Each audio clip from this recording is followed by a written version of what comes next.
News voice, जो हर खबर से आपको कराए रूबरू।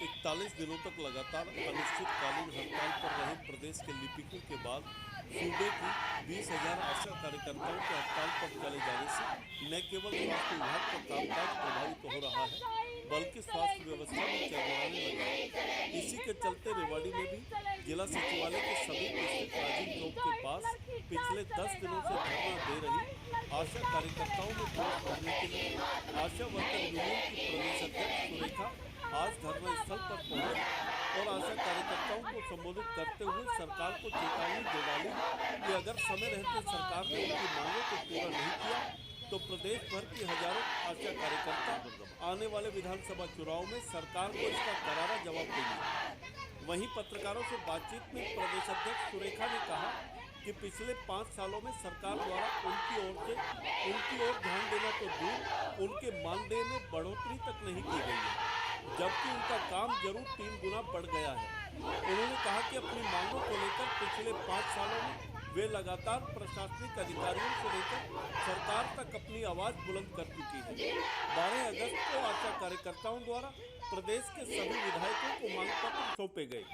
इसके बाद अंबाला में जोरदार विरोध प्रदर्शन कर स्वास्थ्य मंत्री को ज्ञापन भी दिया गया, जिस पर स्वास्थ्य मंत्री की ओर से समाधान का आश्वासन जरूर मिला, लेकिन आज तक सरकार की ओर से उन्हें बातचीत का कोई मौका नहीं मिला है।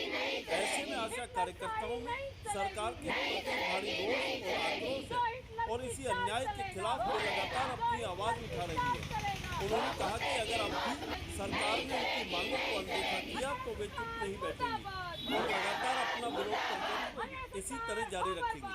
अब देखना यह होगा कि सरकार आखिर कब तक आशा कार्यकर्ताओं की मांगों को पूरा करती है या फिर इसी तरह इनके विरोध प्रदर्शन का सामना करने को तैयार रहेगी। रेवाड़ी से न्यूज वॉइस के लिए संजय कौशिक के साथ अजय सागर अत्री की रिपोर्ट। मैं सुरेखा, राज्य अध्यक्ष आशा वर्कर्स यूनियन हरियाणा। प्रोटेस्ट चल रहा है लगातार कई दिनों से आशा वर्करों का, क्या कहेंगे? आज 9 दिन हो गए हैं हड़ताल को आशा वर्कर्स की और अभी तक सरकार से हमें कोई बातचीत का न्योता नहीं मिला है। 12 तारीख को सभी विधायकों को हमने मांग पत्र दिए थे, हालांकि उससे पहले भी हम हजारों बार जो है मांग पत्र अपने अलग अलग तरीके से अधिकारियों को और सरकार के नुमाइंदों को दे चुके हैं, लेकिन उसके बावजूद भी हमने 12 तारीख को दिए थे सबको मांग पत्र। उसी कड़ी में हमने अम्बाड़ा में भी प्रदर्शन किया था और अम्बाड़ा में स्वास्थ्य मंत्री अनिल विज को भी हमने अपना ज्ञापन दिया था। उस दिन मैं अम्बाड़ा के अंदर ही थी और वहाँ पे उस दिन मिले थे हमें स्वास्थ्य मंत्री। उन्होंने ये कहा था कि हम जल्दी ही आपकी जो है मीटिंग करते हैं और मसले का समाधान करते हैं, लेकिन 12 तारीख से आज हम 17 तारीख में 5 दिन हो गए हैं, अभी उन्होंने वापस हमें कोई मैसेज नहीं किया है मीटिंग का। उन्होंने भी हमें डेट नहीं बताई थी मीटिंग की, हम भी जल्दबाजी में नहीं थे, हमने भी डेट उनसे पूछी नहीं थी, तो ये मसला है। लेकिन हम हड़ताल क्यों कर रहे हैं, इस पर ज़रूर मैं 2 बात कहना चाहती हूँ कि 2018 में हरियाणा की सरकार ने कुछ बढ़ोतरी की थी आशा वर्कर्स की। इस बात को 5 साल बीत गए हैं और 5 साल में कोई बढ़ोतरी नहीं हुई है, पहली बात। दूसरा, 5 साल पहले आशा जो काम करती थी और आज जो काम करती हैं, आशा के काम में लगभग 3 गुना बढ़ोतरी हो चुकी है। आशा वर्कर से फील्ड का काम जो पहले लिया जाता था वो यूं का यूं लिया जा रहा है और उसके साथ साथ जितना काम स्वास्थ्य विभाग का है उस तमाम काम को ऑनलाइन करने का प्रेशर भी आशा वर्कर पे है। असल में तो ये ऑनलाइन काम के लिए एक और नौकरी चाहिए, एक और पोस्ट चाहिए, डाटा एंट्री ऑपरेटर की। तो सरकार डाटा एंट्री ऑपरेटर का काम भी आशा से करवाना चाहती है, जो आशा का फील्ड का काम है वो भी आशा से करवाना चाहती है और अनेक तरह के सर्वे जो है उससे अलग वो भी जो है आशाओं से वो करवा रही है। मैडम, लगातार कर्मचारी धरना प्रदर्शन कर रहे हैं, पहले लिपिक वर्ग कई दिनों तक धरने पर रहा, अब आशा वर्कर है, रोडवेज कर्मचारी भी हड़ताल पर गए हैं सांकेतिक तौर पर।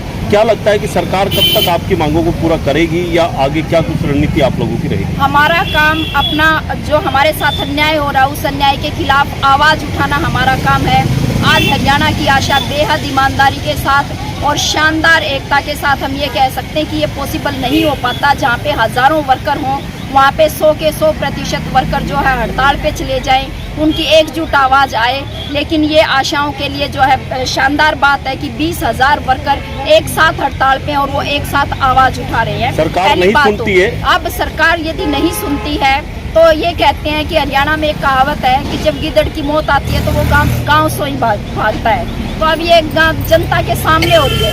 अब ये तो कोई पक्के नहीं है, इनको आना इसी जनता के बीच में जिसकी वो बात को अनसुना कर रहे हैं। आज नहीं तो और 10 महीने बाद, 8 महीने बाद यही वो लोग होंगे जो आज हमारी बात को अनदेखा कर रहे हैं, वो कल को हमारे पास आएंगे और हमसे वोट की अपील करेंगे।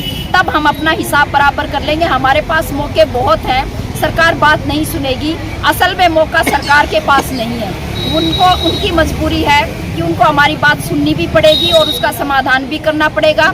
अन्यथा जो है सरकार बदल जाएगी, जो अगली सरकार आएगी वो इस काम को करेगी। ये काम तो होना है। कामकाज कहीं ना कहीं प्रभावित हो रहा है 20,000 आशाओं की हड़ताल पर जाने हो रहा है। हमें बहुत दुख भी है, बेहद दुख के साथ हम यहाँ पे आपको सूचित करना चाहते हैं कि बहुत सारी जो है होम डिलीवरी हो गई है। इस बीच में स्टिल बर्थ हो गई, यानी कि नवजात शिशुओं की मृत्यु हुई है और ऐसा मतलब एक दुख की बात है ये। लेकिन जब अधिकारियों से बात होती है अंदर खाते, ऐसे बोला गया हमें 1-2 बार कि भी आप हड़ताल करोगे, लिखते वो ये हैं चिट्ठी के अंदर कि हमारी स्वास्थ्य सेवाएं बाधित होती हैं, इसलिए आशा को जनहित के अंदर हड़ताल नहीं करनी चाहिए। हम ये कह रहे हैं कि आशा बेहद परेशान है, वो मजबूरी में ये कदम उन्होंने उठाया और बातचीत करके सरकार को समाधान करना चाहिए। वो समाधान नहीं करते हैं, अंदर खाते ये कहते हैं कि भी जनता परेशान होती है तो इससे सरकार को कुछ फर्क नहीं पड़ता। ये हमें वैसे भी पता है कि इसका सरकार पे कोई फर्क नहीं पड़ता कि हमारे नवजात शिशुओं की मृत्यु होती है, गर्भवती महिलाओं की देखभाल नहीं हो रही है, बाकी ज़रूरी स्वास्थ्य विभाग के काम रुके हुए हैं। सरकार को कोई फर्क नहीं पड़ता। वो फर्क पड़ता तो ज़रूर इस पे बातचीत करती, लेकिन हम मजबूर हैं और हमारी बेहद जायज़ मांगे हैं, इन पे बात करनी पड़ेगी और समाधान करना पड़ेगा। ये है कि सरकार हमारी बात नहीं मान रही तो हमें प्रदर्शन करने पे मजबूर होना पड़ रहा है। सरकार की गलती है इसमें प्रदर्शन करवाने में, हड़ताल करवाने में, हमारी कोई गलती नहीं है। कब तक चलेगा ये सब? जब तक सरकार हमारी बात नहीं मानती तब तक प्रदर्शन हड़ताल कैसे चलेगा। कामकाज प्रभावित हो रहा है कहीं? कामकाज की प्रभावित की मैं बता दूं, मेरे ही गाँव की बात है जिसमें मैंने फ़ोन सुन के मैंने अनसुना कर दिया था। लेकिन जो हमारे एरिया के पेशेंट हैं वो मेरे घर पे आ गए रात को 3 बजे और दरवाज़ा खटखटा के कहने लगे कि भाई काम तो आप नहीं कराना पड़ेगा, हम जब भी आपसे आते हैं तो ये उम्मीद करते हैं कि भाई पहले भी हमारी डिलीवरियाँ हुई है तो आप नहीं कराइए और आपको कुछ भी करें आपको चलना पड़ेगा। और क्या लगता है कोई बातचीत हुई सरकार से आपकी? कहीं बात सिरे चढ़ते दिखाई पड़ रही है? अभी बातचीत सरकार से हुई नहीं है। एक बार हमने जो मांग पत्र दिया था 12 तारीख को, तो उसमें अनिल विज जी स्वास्थ्य मंत्री जो हमारे हैं उनसे एक बार मुलाकात हुई थी। उन्होंने ये आश्वासन दिया था कि हम जल्दी ही आप विभाग से बुला के और आपकी बात कराएंगे। अब क्या रुख लग रहा है सरकार का? कहीं इस बात सिरे चढ़ते दिखाई पड़ रही है? अभी कोई बात हुई नहीं है जिसके कारण हम आज हड़ताल को आगे बढ़ाएंगे। ये अभी स्टेट कमेटी का आह्वान आया नहीं है कि कितने दिन के लिए बढ़ाया जाएगा। और वैसे 21 तारीख के लिए अभी थोड़ी देर पहले मैसेज आया था कि 21 तारीख तक हमने हड़ताल को एक्सटेंड कर दिया। ठीक है।